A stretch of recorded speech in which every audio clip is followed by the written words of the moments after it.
Hello student, आज अपने पढ़ेंगे एक नई आकृति लेके आए जिसका नाम है त्रिभुज। त्रिभुज किसे कहते हैं और इसका इंग्लिश में नाम क्या है? ट्रायंगल। अब ट्रायंगल को कैसे कहते हैं, ट्रायंगल किसके आधार पर बांटे गए हैं और ट्रायंगल की परिभाषा क्या आती है, अपने आज सारी बातें कंप्लीट करेंगे। जैसे ट्रायंगल को हिंदी में क्या कहते हैं? त्रिभुज। क्या कहते हैं? त्रिभुज। यानी त्रिभुज की परिभाषा क्या होती है वो पहले पढ़ेंगे। त्रिभुज किसे कहते हैं और त्रिभुज की परिभाषा क्या होती है? किसी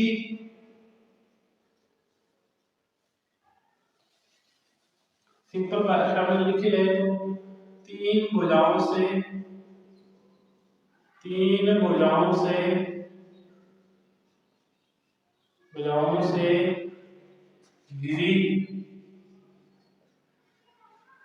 बद्ध आकृति को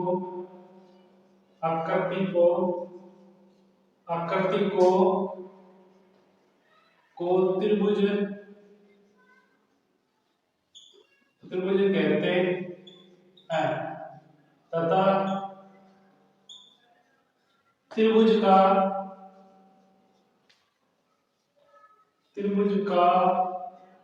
अंत्य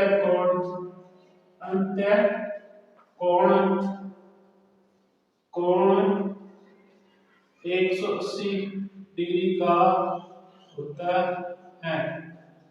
यानी त्रिभुज में कौन होते हैं उनका योग कितने डिग्री होता है?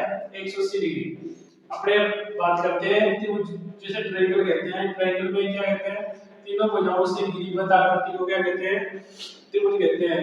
त्रिभुज का अंत्य कोण कितने होता है? 180 डिग्री होता है। अब त्रिभुज की आकृति कैसे होती है? तीन भुजाओं से, यानी कोई भी तीन भुजा से घेर लो अपने, ये अपने तीन भुजाओं से घेर ली हुई आकृति।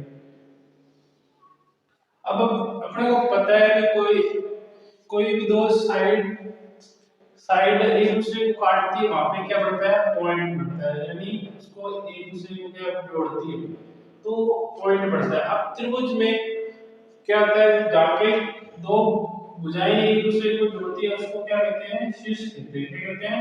शीर्ष कहते हैं। अब तीन भुजाएं यानी तीन साइड है तो इसको क्या कहेंगे? भुजा। और जब कोई भी दो भुजा एक दूसरे को काटते हैं उनके अंत्य क्या बनता है? कोण बनता है, जिसको अपन क्या कहते हैं? कोण या एंगल कहते हैं। क्या कहते हैं? कोण या इंग्लिश में बोले तो एंगल बोलते हैं। अब त्रिभुज में भाई पूछा जाता है भाई त्रिभुज में कितने शीर्ष होते हैं?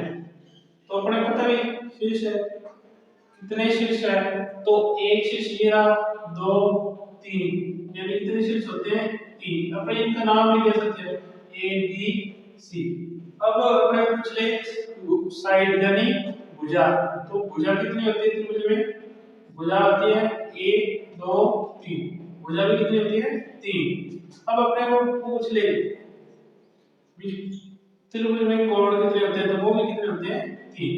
ये बात इंपॉर्टेंट है, जो छोटे क्वेश्चन बनते हैं वो इस पे आधारित क्वेश्चन बनते हैं। ठीक है, त्रिभुज की परिभाषा पढ़ लिए अपने। त्रिभुज में कितने कोण होते हैं, कितने शीर्ष होते हैं और कितने ही भुजा होती है। अपने ये बात अपने कंप्लीट कर ली। अब बात आती है सबसे इंपॉर्टेंट बात, त्रिभुज के अंत्य कोण का योग कितना बताया गया है? 180 डिग्री। 180 डिग्री होता है। यानी त्रिभुज का अंत्य कोण कितने डिग्री होता है? 180 होता है। तो लिखते भी त्रिभुज के तीनों कोणों का योग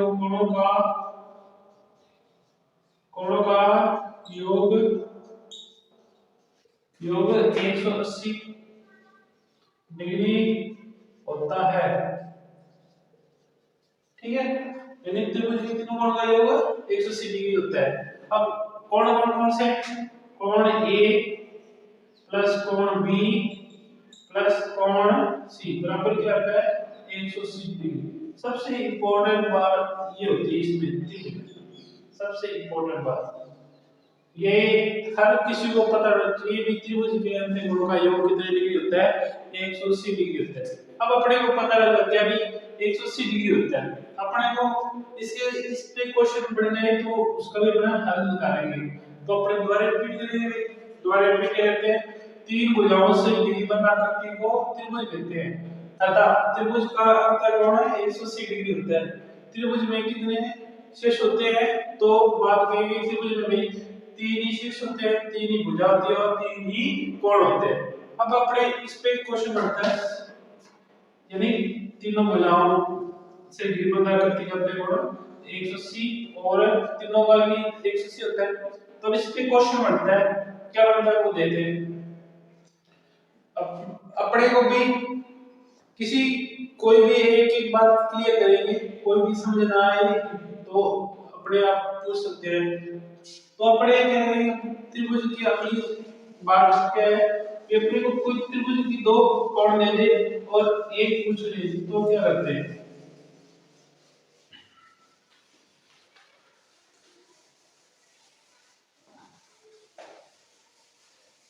तो क्वेश्चन क्या आता है? क्वेश्चन आता है किसी त्रिभुज में दो कोण क्रमशः 30 डिग्री और 60 डिग्री है तो तीसरा कोण क्या होगा? तीसरा कोण क्या होगा? कोण बताइए। अब तीसरा कोण पूछा है अपने को, तीसरा कोण क्या होगा वो देखते हैं। और अपने पास एक कोई त्रिभुज है, इस भी प्रकार का त्रिभुज जिसका अपने को नहीं पता, ठीक है। अपने त्रिभुज मान लो इस ये ए आ गया, ये बी आ गया और ये सी आ गया। अब त्रिभुज में दो कोण, कोई भी दो कोण है वो क्या है, एक 30 डिग्री और एक 60 डिग्री, लेकिन एक कोण नहीं पता, उसको अपने क्या मान लिया, x मान लिया। अब अपने को पता है एक बात इंपॉर्टेंट बताएगी कि कोण त्रिभुज के तीनों कोणों का योग कितने के बराबर होता है? 180 के बराबर होता है। तो बस फिर अपने मान रखते हैं कोण ए का मान कितना है? 30 डिग्री, बी का 60 डिग्री और सी का x डिग्री बराबर किसके आएगा? 180। अब अपने इनको जोड़ देंगे, 30 और 60 90 प्लस x डिग्री बराबर किसके आएगा? 180 के। तो x तो पक्षांतरण कर देंगे अचर राशि का, तो 180 की साइड चेंज करेंगे तो इधर जाएगा, कितना आ जाएगा? 90 माइनस का 90 आएगा, तो एक प्लस के 180 में से माइनस के 90 घटाएंगे तो कितना आता है? 90 डिग्री आता है। यानी x का मान कितने डिग्री आएगा? 90 डिग्री आएगा। ठीक है, ये अपना सवाल। अपने त्रिभुज के प्रकार भी पढ़ेंगे और उनकी क्वेश्चन भी साथ साथ पढ़ेंगे। त्रिभुज के क्वेश्चन भी अपने साथ साथ करेंगे, उनके परिमाप के क्षेत्रफल के और त्रिभुज किसे कहते हैं और किस प्रकार बांटे हैं, एक एक बार क्वेश्चन सहित पढ़ेंगे। तो आप आपसे आशा है कि आप ध्यान से पढ़ेंगे और अपना ध्यान से क्वेश्चन करेंगे। तो त्रिभुज को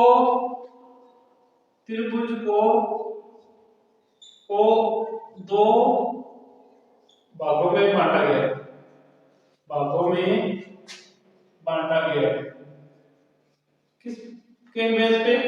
त्रिभुज को दो भागों में कैसे? एक तो बांटा गया भुजा के आधार पे, यानी भुजा के आधार पे, ठीक है। और एक बांटा गया किसके आधार पे? कोण के आधार पे, त्रिकोण के आधार पे, ठीक है भाई। अब दोनों में क्या बात, दोनों में नाम दिए गए क्या क्या? भुजा के आधार पे और कोण के आधार पे, इनके नाम भी अलग अलग दिए गए। क्या नाम दिया गया? पहले इसको पढ़ लेते हैं भुजा के। तो इसके बारे में पढ़ा गया, पहला नंबर क्या पढ़ा गया? समबाहु त्रिभुज, ठीक है। फिर इसको दो नंबर कौन सा? समद्विबाहु त्रिभुज, समद्विबाहु त्रिभुज, ये हो गए दो। अब तीसरा कौन सा आ गया? तीसरा आ गया विषमबाहु त्रिभुज, ठीक है भाई। अब इसको कोण के आधार पे बांटा गया, कौन कौन से पहला बांटा गया न्यून कोण त्रिभुज। फिर दूसरा कैसे बन गया अधिक कोण त्रिभुज। और लास्ट में एक आता है जो प्रकृति जो सबसे ज्यादा समकोण त्रिभुज। जब इसको कोण ना न्यून त्रिभुज के जो अधिक कोण त्रिभुज के न्यून कोण भी कह सकते हो, कोण के आधार पर उल्टा कोण लगा दिए, कोई दिक्कत नहीं है। अब अपने को इनकी क्या है परिभाषा सहित क्वेश्चन करेंगे और इनके भी क्या है परिभाषा सहित क्वेश्चन करेंगे। तो अपने आपको बताया गया कि त्रिभुज को दो भागों में बांटा है, किस किस के आधार पे, भुजा के आधार पे और कोण के आधार पे, और उनको आगे बांटा गया कैसे समबाहु त्रिभुज, भुजा के आधार पे समबाहु त्रिभुज और समद्विबाहु त्रिभुज, विषमबाहु त्रिभुज। और कोण के आधार पे कैसे बांटा गया न्यून कोण त्रिभुज, अधिक कोण त्रिभुज और समकोण त्रिभुज। ठीक है, तो मैं आशा करता हूं कि आपको समझ आ रहा होगा।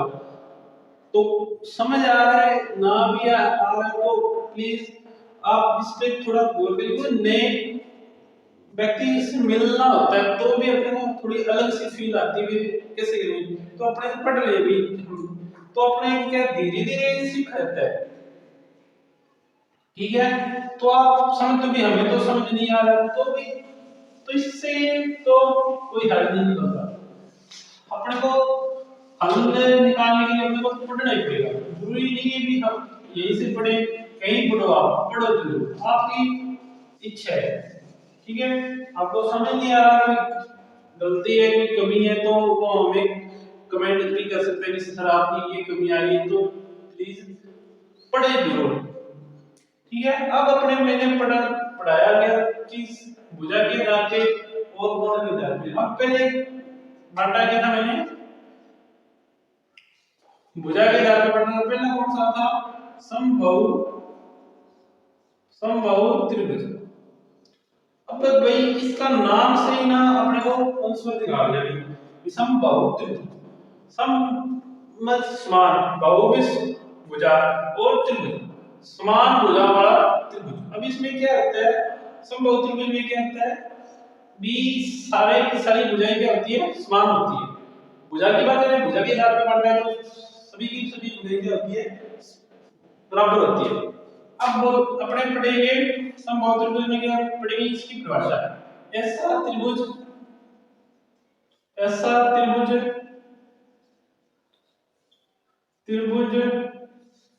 जिसमें तीनों भुजा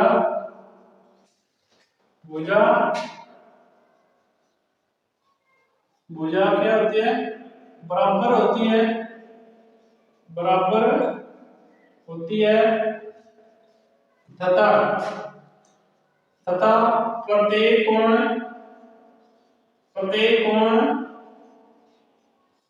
60 डिग्री का होता है। ये बात अपने को सबसे पहले और लास्ट तक याद रखनी होती है। अब देखो क्या है ऐसा त्रिभुज जिसमें तीनों भुजा बराबर होती है और तथा प्रत्येक कोण 60 डिग्री होता है। अब अपने ऐसे ही क्या बनाएंगे एक ट्रायंगल बनाएंगे, तो कैसे इस तरह से ये भाई एक ट्रायंगल है, इनके नाम देंगे ए बी और सी। मैं कहता हूं कि इनकी सभी भुजाएं क्या है समान है, समबाहु त्रिभुज है तो इसमें सभी भुजाएं क्या है समान है। वहां पर अपने ये x है तो ये भी कितना आएगा x और ये भी कितना आएगा x आएगा।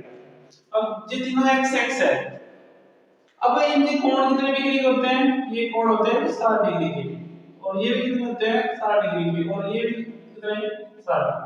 और अपने इसको बस सही है नहीं तो अपने थोड़ा पीछे भी आए तो अपने पढ़ा था त्रिभुज के तीनों कोणों का योग, यानी तीनों का योग कितना होता है 180 डिग्री होता है।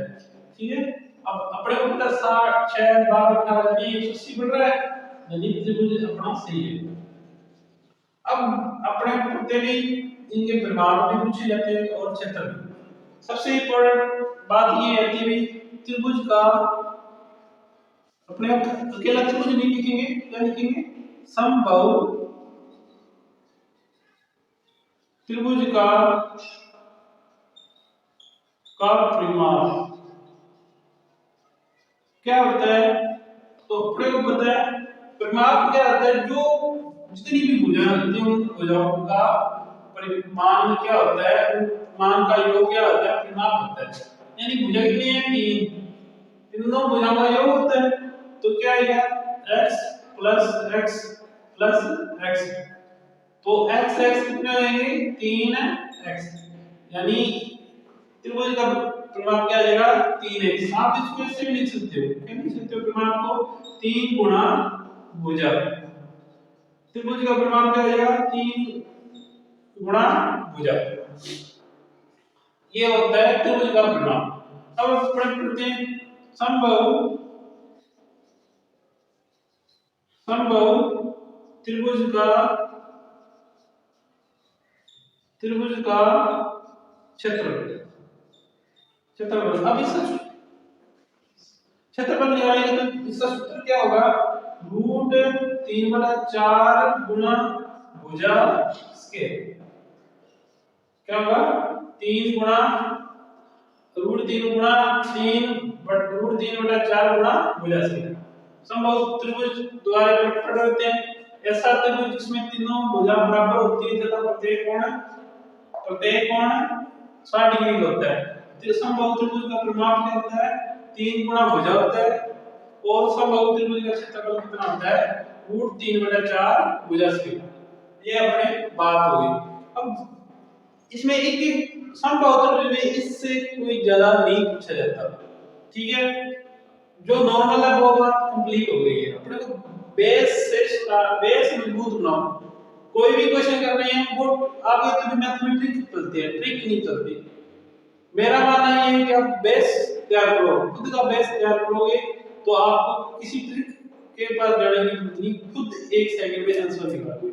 यानी अपने को क्या है, अपना खुद का बेस तैयार करो कि अपने कैसे करें। छोटी छोटी बातें जो अपने तो उसको टाल देते हैं, वो एक दिन बड़ी बात बन जाती है, ठीक है? छोटी छोटी बात मत करना। आप अब किसी भी पेपर की तैयारी कर रहे हो और अपने को पता नहीं, क्योंकि अपना सभी का मानना होता है कि मैथ क्या है, एक कठिन सब्जेक्ट है, उसको पढ़ते नहीं है। कब बाद में पढ़ लेंगे, बाद में पढ़ लेंगे, थोड़ा औखा लगता है तो उसी को जैसे रिपीट कर लेता है, अरे बाद में पढ़ लेंगे। तो भाई बाद में रह जाएगा, तो आप पढ़ो तो उसको क्या है, ध्यान से पढ़ो। अब बात करते हैं क्वेश्चन में, ये अपने समबाहु त्रिभुज का प्रभाव कैसे निकालेंगे। तो क्वेश्चन लिखा हुआ है, किसी समबाहु त्रिभुज की भुजा 4 सेंटीमीटर है, तो त्रिभुज का परिमाप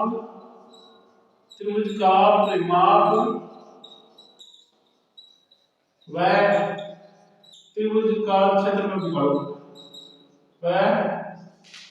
क्षेत्रफल निकालो। ठीक है भाई, दोनों बातें एक साथ कर लेंगे, ज्ञात करो।